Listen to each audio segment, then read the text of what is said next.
Kim, and you're watching The Rich Picks Show.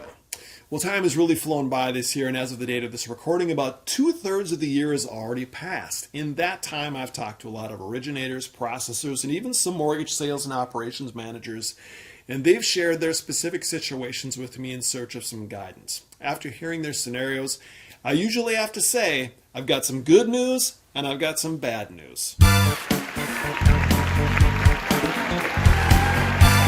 So how does this good news, bad news bit work?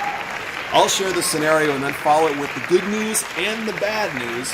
What you choose to do with it, well, that's up to you.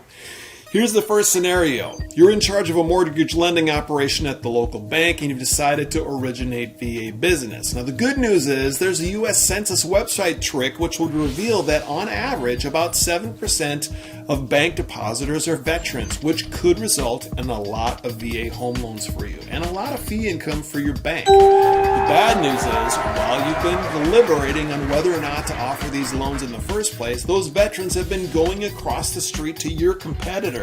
Your absence of VA lending is spread to all of the veterans in your community, and word on the street is that veterans are not even considering you as an option.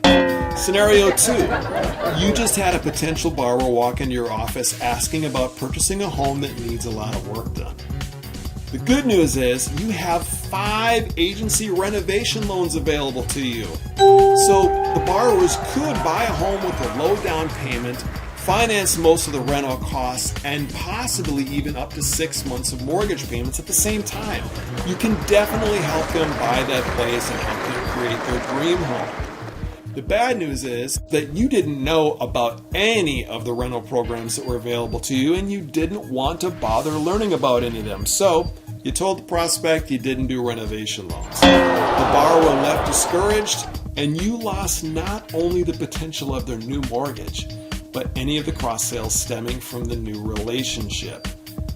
Meanwhile, the borrower completed their house with the help of a competitor, and they showed their before and after shots on social media, along with a joyful selfie taken with their smiling renovation lender. Scenario 3. A young couple are buying a home and they have had their offer accepted. Now they need to figure out how they're going to fund their down payment. Well, the good news is Grandma gave them a gift of $10,000. Combining that with the seller contribution, it will be tight, but they'll have enough for cash to close. The bad news is that someone had them deposit their gift check, but forgot to tell them not to spend any significant amount of money until after the closing. And the young couple blew their entire gift amount on new furniture. True story.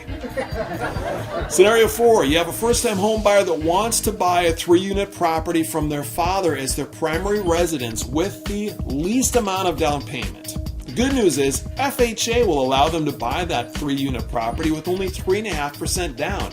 She can live in 1 unit and rent out the other 2 in order to cash flow her mortgage payment. It's an amazing deal. The bad news is, since this is an identity of interest or a non-arm's length transaction and the property isn't Dad's primary residence, FHA Max LTV is reduced from 96.5 to 85%, more than quadrupling the borrower's minimum required investment. In scenario 5, you have a new buyer that's moving from a condo to a single-family home on the pond in the suburbs. The good news is their condo sale date is going to line up with their new home purchase perfectly, and they're already approved in underwriting. The bad news is 2 days before closing, your lender's credit monitoring reveals a new revolving credit line from a big box retailer with a massive new balance. Checking with the borrowers, they admit to purchasing a washer, a dryer, all their kitchen appliances, a zero-turn riding lawnmower, and a canoe. Now you're up a creek without a paddle. And now you've heard the good news and the bad news. And that wraps up another Rich Picks. If you have any questions on anything we've talked about today, don't hesitate to reach out to me and ask. I'd be glad to help in any way I can. Thanks for watching, everybody. Have a great week, and I'll see you all next time.